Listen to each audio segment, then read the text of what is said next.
आज मेरे लिए बहुत ही गर्व का दिन है कि आज इस कुरुक्षेत्र की ऐतिहासिक भूमि पर कृष्ण कश्यप कुरुक्षेत्र तीर्थाटन धर्म यात्रा कुरुक्षेत्र के इस कार्यक्रम में परम पूज्य गीता मनीषी स्वामी ज्ञानानंद जी महाराज, परम पूज्य कुमार स्वामी जी, आचार्य पंकजधर जी, हमारे कुरुक्षेत्र यूनिवर्सिटी के वाइस चांसलर सोमनाथ सचदेवा जी, हमारे कुरुक्षेत्र के यहाँ से विधायक रहे, पूर्व में हरियाणा सरकार में मंत्री रहे सुभाष सुधा जी, जय भगवान शर्मा जी, हमारे जिला के भारतीय जनता पार्टी के अध्यक्ष सरदार तजेंद्र सिंह गोल्डी जी, हमारे अजय पंडित जी, आशुतोष जी, और मेरे लिए ये बहुत ही गर्व का दिन है कि आज देश दुनिया में कश्मीरी की विरासत और प्रतिभा की खुशबू बिखेरे हमारे यहाँ उपस्थित जम्मू कश्मीर, मुंबई, उत्तर प्रदेश, मध्य प्रदेश, राजस्थान, हरियाणा से आए हुए हमारे कश्मीरी भाइयों बहनों, मैं आप सबका धर्म क्षेत्र कुरुक्षेत्र की इस पावन धरा पर हार्दिक स्वागत करता हूं, आप सबका अभिनंदन करता हूं।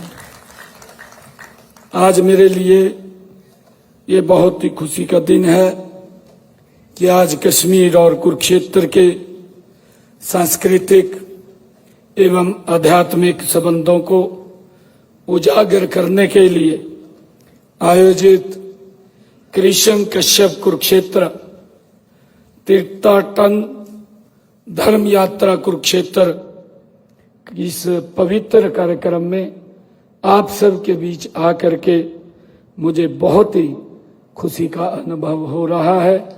मैं अपने आप को गौरवान्वित महसूस कर रहा हूं। यह कार्यक्रम उस सांस्कृतिक धारा का प्रतिनिधि है जिसने जम्मू कश्मीर से कन्याकुमारी तक भारत को एक सूत्र में पिरोया हुआ है।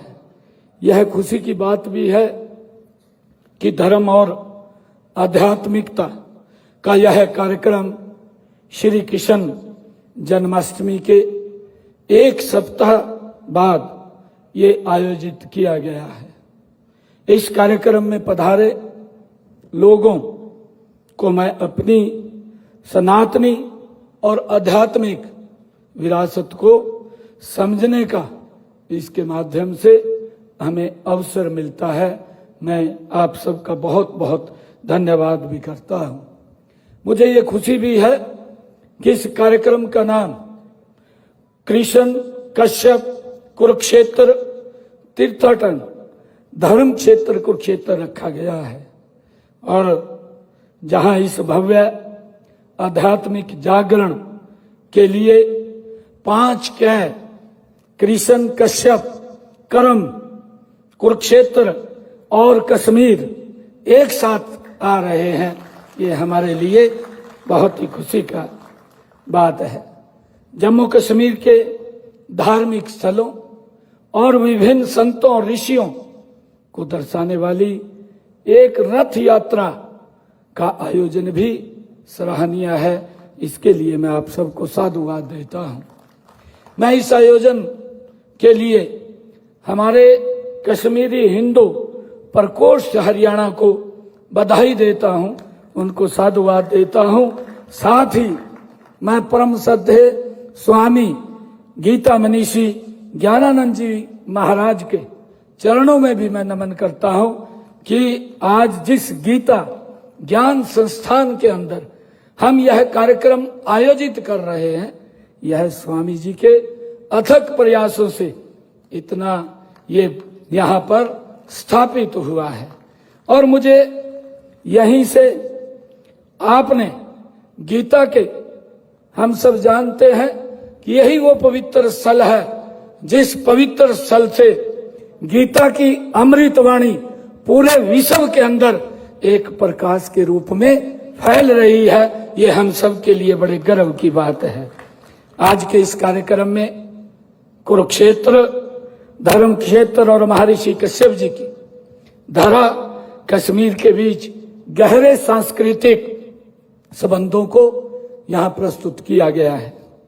हमारी इसी सांस्कृतिक एकता को मजबूत करने के लिए देश के यशस्वी प्रधानमंत्री आदरणीय नरेंद्र मोदी जी ने एक भारत श्रेष्ठ भारत अभियान वो चलाया हुआ है। इसमें विभिन्न राज्यों अपनी संस्कृति, विरासत, रीति रिवाजों, परंपराओं, संगीत, भाषा और खान पान का आदान प्रदान इन कार्यक्रमों के माध्यम से करते हैं। यह कार्यक्रम भी देश के यशस्वी प्रधानमंत्री आदरणीय नरेंद्र मोदी जी के प्रयासों को आगे बढ़ाता है। ये मेरे लिए और भी बहुत ही गर्व की बात है। मुझे ये भी खुशी है कि मैं सभी हमारे जो कश्मीरी भाइयों की मैं सराहना करता हूं कि आप देश में जहां भी गए हैं वहां कश्मीरी की पावन धरा और आध्यात्मिक और सांस्कृतिक चेतना की खुशबू आप लोगों ने बखेरी है। ये हमारे लिए खुशी की बात है। हरियाणा में इस समय लगभग 2 लाख हमारे कश्मीरी भाई बहन यहाँ रह रहे हैं। इनमें से अधिकतर जब हम देखते हैं गुरुग्राम, फरीदाबाद तथा पंचकुला में अधिक संख्या में वहाँ रहते हैं। इसके अलावा अंबाला, करनाल, पानीपत, बहादुरगढ़ में भी काफी संख्या में हमारे कश्मीरी भाई बहन वहाँ पर रहते हैं, उनके परिवार रहते हैं। आपने अपनी जन्मभूमि से बिछड़ने का जो दर्द सहन करते हुए हरियाणा के विकास में आपने महत्वपूर्ण योगदान दिया है, इसके लिए मैं आप सबका दिल से धन्यवाद भी करता हूं। मित्रों, हम सब जानते हैं कि कुरुक्षेत्र और कश्मीर दोनों ही हमें इतिहास और संस्कृति की पहचान से जोड़ते हैं। हम सब देख भी रहे हैं कश्मीर धरती पर स्वर्ग के समान है। अगर हम बोलते भी हैं कि अगर कहीं स्वर्ग देखना है तो हमारा कश्मीर है। आप जाकर के देखिए, वो हमें जो स्वर्ग के समान वो दिखाई देता है। इससे शारदा लैंड भी कहा जाता है। हम सबको मालूम है कश्मीर में मां शारदा की सर्व ज्ञानम पीठम है, ये हम सब जानते हैं। और कुरुक्षेत्र में माता भद्रकाली शक्तिपीठ है। धर्म और कर्म की भूमि कुरुक्षेत्र और कश्मीर के सदियों पुराने संबंध हैं। आज का यह कार्यक्रम उन संबंधों को फिर से जागृत करेगा, ये मुझे पूर्ण विश्वास है। कुरुक्षेत्र और कश्मीर का एक आध्यात्मिक संबंध भी है, जिसका उल्लेख नीलम पुराण में भी है। भगवान श्री कृष्ण ने, जैसा अभी चर्चा भी की गई है कि भगवान श्री कृष्ण का कश्मीर से विशेष संबंध भी रहा है। भगवान श्री कृष्ण का जन्म हमारे उत्तर प्रदेश जो आगरा वृंदावन, जहां उनकी बचपन का कार्यकाल बीता है, और यहाँ कुरुक्षेत्र के अंदर उन्होंने सर्व मानव जाति के लिए अपने मुखारबिंद से गीता का संदेश दिया, कर्म का संदेश दिया। और उसी कड़ी में कश्मीर से भी भगवान श्री कृष्ण का ये नाता है, पुराना संबंध है। और मुझे खुशी है कि वे इतिहास की पहली महिला शासिका यशोमती का राज्याभिषेक जो हुआ, वो स्वयं जिसकी चर्चा हमारे ज्ञानानंद जी महाराज ने की है, वो भगवान श्री कृष्ण स्वयं उनका वहां पर राज्याभिषेक करने के लिए यहाँ से गए हैं। वे महिलाओं के जो आज देश के यशस्वी प्रधानमंत्री जी सशक्तिकरण अभियान महिलाओं के लिए चलाया हुआ है, अगर हम प्राचीनतम की ओर देखते हैं तो भगवान श्री कृष्ण ने महिलाओं के सशक्तिकरण का ये प्राचीनतम उदाहरण हमें दिखाई देता है। देश के यशस्वी प्रधानमंत्री जी उसको आगे बढ़ाने का काम कर रहे हैं। मुझे ये बताते हुए कि भगवान श्री कृष्ण ने राजा का वध करने के बाद राज्य पर अपना अधिकार स्थापित करने की बजाय रानी यशोमती को विश्व की पहली, हम सब जानते हैं, सामग्रिक बनाया। यही हमारी संस्कृति का प्रतीक है। भाइयों, हम सब जानते हैं कि भगवान श्री कृष्ण ने यशोमती को पहली सामग्रिक बनाकर महिलाओं का शासन का हक देने का काम भगवान श्री कृष्ण ने सबसे पहले हमारी संस्कृति के अंदर किया है। और मुझे खुशी है कि हम सब देख भी रहे हैं कि जब से देश के यशस्वी प्रधानमंत्री आदरणीय नरेंद्र मोदी जी ने इस देश की बागडोर प्रधान सेवक के रूप में ली है, तो उनके आने से इस नीति को हमारी सरकार ने अपनाया है। और आप सब देखते हैं कि नारी शक्ति वंदन बिल जो लोकसभा के अंदर पारित हुआ है कि हमारे देश में इस विकास में हमारे देश की महिलाओं का वो बराबर का हक होना चाहिए। मुझे खुशी है कि नारी शक्ति वंदन बिल 33% का आरक्षण देने का पहली बार अगर किसी ने काम किया है तो नरेंद्र मोदी जी ने किया है। ये भगवान श्री कृष्ण के उस प्राचीनतम से प्रेरणा लेते हुए आदरणीय नरेंद्र मोदी जी इस काम को आगे बढ़ा रहे हैं। और मुझे ये भी खुशी है कि देश के यशस्वी प्रधानमंत्री आदरणीय नरेंद्र मोदी जी ने हरियाणा के इस ऐतिहासिक पानीपत की भूमि के ऊपर आकर के बेटी बचाओ बेटी पढ़ाओ जैसी योजनाओं से महिलाओं का सशक्तिकरण को बढ़ावा देने का काम ये आदरणीय नरेंद्र मोदी जी ने किया है। हमने महिलाओं को राज सत्ता में उनका हक देने का, जैसा मैंने अभी बताया भी है, लोकसभा में उस कानून को बनाने का काम भी हमारी सरकार ने किया है। मित्रों, मुझे खुशी है कि देश के यशस्वी प्रधानमंत्री आदरणीय नरेंद्र मोदी जी ने जम्मू एवं कश्मीर से, जो अभी महाराज जी बात कर रहे थे कि कई बार कष्टों के बादल आ जाते हैं और उन कष्टों के बादलों को भाइयों समय का चक्कर होता है, वो फिर छंटते हैं। ऐसा नहीं है, भगवान श्री कृष्ण ने इसी पवित्र भूमि के ऊपर से कहा भी है। और आदरणीय नरेंद्र मोदी जी ने धारा 370, 35 ए को हटा करके जम्मू कश्मीर से कन्याकुमारी तक अखंड भारत का निर्माण करने का काम, और वो राष्ट्रीय सपना था जो पूरा देश देखता था कि भारत एक होना चाहिए, यहाँ पर एक संविधान, एक निशान, एक ही प्रधान होना चाहिए, उसको पूर्ण रूप देने का काम अगर किसी ने किया है ये भारत माँ के लाल नरेंद्र मोदी जी ने किया है। मेरे लिए बड़ी खुशी की बात है। इसमें 7 दशकों से चले आ रहे जो भेदभाव कश्मीर के साथ होता था, उस भेदभाव के ऊपर भी विराम लगाने का काम आदरणीय प्रधानमंत्री जी ने किया है। एक और ऐतिहासिक कदम उठाते हुए कश्मीर घाटी को दुनिया के देश के यशस्वी प्रधानमंत्री जी ने आज दुनिया के सबसे ऊंचे रेलवे पुल जो चिनाब ब्रिज जिसको बोलते हैं के मध्य से पूरे देश को जोड़ने का काम भी आदरणीय नरेंद्र मोदी जी ने किया है। मुझे खुशी है देश के यशस्वी प्रधानमंत्री श्री नरेंद्र मोदी जी की पहल पर धारा 370 हटने से मेरे कश्मीरी महिलाओं के अधिकार बढ़े हैं। गैर स्थानीय से विवाह करने वाली हमारी महिलाएं और उनके बच्चे अब संपत्ति का अधिकारों के वो हकदार होंगे।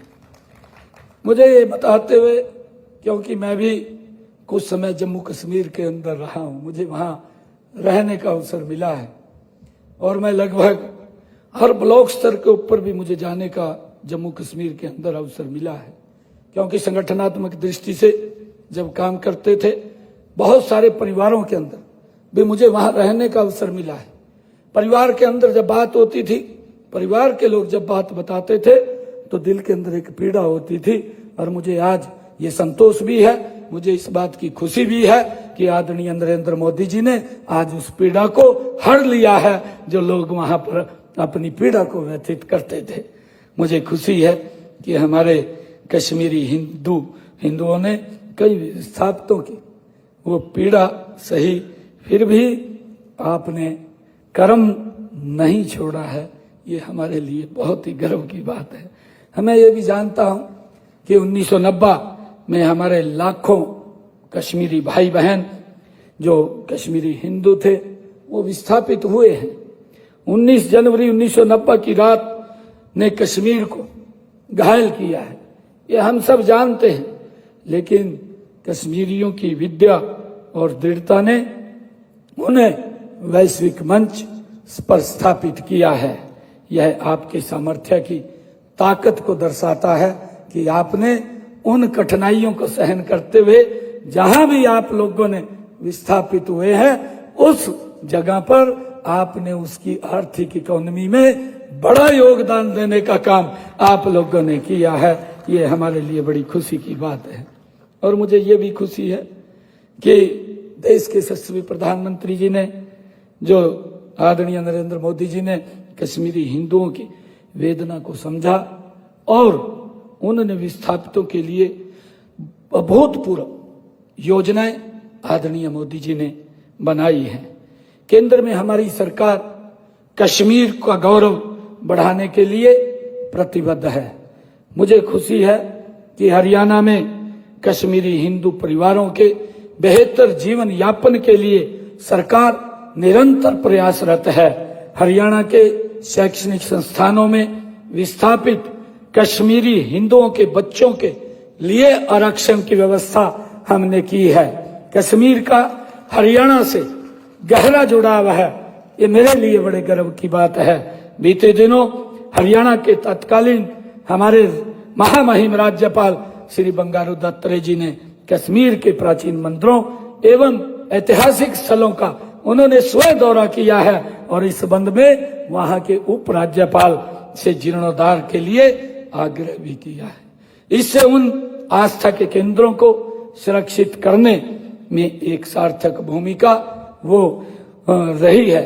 मुझे ये खुशी है, मैं कश्मीरी हिंदुओं की संस्कृति और धार्मिक आस्था तथा वैचारिक धरोहर का संरक्षण करने के लिए हरियाणा सरकार प्रतिबद्ध है।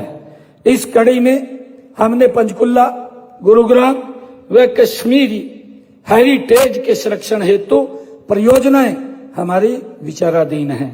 साथियों, मुझे खुशी है कि भगवान श्री कृष्ण जी ने गीता में कर्म करने पर बल दिया है। हम सब जानते हैं, हम सबको मालूम है, ये लैंड ऑफ गीता, ये कुरुक्षेत्र, ये गीता की जन्मस्थली है, जिस भूमि के ऊपर स्वयं भगवान श्री कृष्ण ने गीता का संदेश दिया और गीता में कर्म करने पर बल दिया गया है। निष्काम कर्म एक ऐसा दर्शन है जो कि हर प्राणी, प्रत्येक समाज और राष्ट्र की उन्नति का ये आधार है। आज हमें अपनी उन्नति, अपने समाज की उन्नति, अपने राष्ट्र की उन्नति के लिए कर्म संस्कृति को अपनाना होगा। तभी हम 2047 जो आदरणीय नरेंद्र मोदी जी ने ये संकल्प लिया है कि भारत को विकसित राष्ट्र बनाने के लिए हम मिलकर के एकजुट होकर के काम करेंगे और उनके संकल्प को हम पूरा करेंगे। आज हमें इसकी आवश्यकता है। आज सम्मानित हुई हमारी विभूतियों को हम विशेष बधाई देते हैं। आप समाज के लिए प्रेरणा भी बने हुए हैं। हमें आप सबकी उपलब्धियों पर भी गर्व है। मुझे ये बहुत खुशी की बात है कि मैं आपके सभी कश्मीरी भाइयों बहनों के मैं उज्जवल भविष्य की भी कामना करता हूं। और मैं यही कहना चाहता हूं कि भगवान श्री कृष्ण का कश्मीर और कुरुक्षेत्र से गहरा संबंध है। वह हमें भारतीय संस्कृति की विविधता, एकता और समृद्धि का ये बोध कराता है। यह संबंध हमें सिखाता है कि भले ही हम अलग अलग भौगोलिक क्षेत्रों में से आते हों, हमारी सांस्कृतिक और आध्यात्मिक जड़ें एक है, एक सूत्र में हम सबको बांधती है। हम सबको इस बात को भी याद रखना चाहिए। यही एकता का संदेश है जो भगवान श्री कृष्ण ने हम सबको दिया है। हमें इस संदेश को समझना है, अपनाना है और समाज के हर वर्ग तक हमने इसको पहुंचाना है। भगवान श्री कृष्ण जी ने लगभग 5000 साल पहले जिस भूमि पर मानव मात्र को कर्म योग का संदेश दिया था, आज उसी भूमि पर आयोजित इस ऐतिहासिक उत्सव के लिए मैं एक बार फिर आप सबको बहुत बहुत बधाई और शुभकामनाएं देता हूं। अंत में मैं कश्मीरी हिंदुओं से ये कहना चाहता हूं कि आपका संघर्ष भारत को प्रेरित करता रहेगा। यह संघर्ष विस्थापन की पीड़ा को एक दिन जरूर खत्म करेगा और सभी कश्मीरियों का पुनर्वास होगा। अंत में मैं कश्मीरी हिंदू प्रकोष्ठ हरियाणा के इस दिव्य आयोजन के लिए मैं बहुत बहुत बधाई और शुभकामनाएं देता हूं। आप सबको बहुत बहुत इस भव्य कार्यक्रम के लिए, और जो ये कुरुक्षेत्र कश्मीर और कुरुक्षेत्र तीर्थाटन इस यात्रा का आप लोगों ने जो ये शुभारंभ किया है, इस कार्यक्रम को आपने हमारी सांस्कृतिक जड़ों से जोड़ने के लिए एकत्र हम सब आए हैं। मैं इसके लिए पुनः आप सबका बहुत बहुत धन्यवाद करता हूं, आप सबको बधाई देता हूं। इन्हीं शब्दों के साथ जय श्री कृष्णा, जय श्री कृष्णा, जय श्री कृष्णा, जय श्री कृष्णा। बहुत बहुत धन्यवाद। जय हिंद, जय भारत, जय भारत।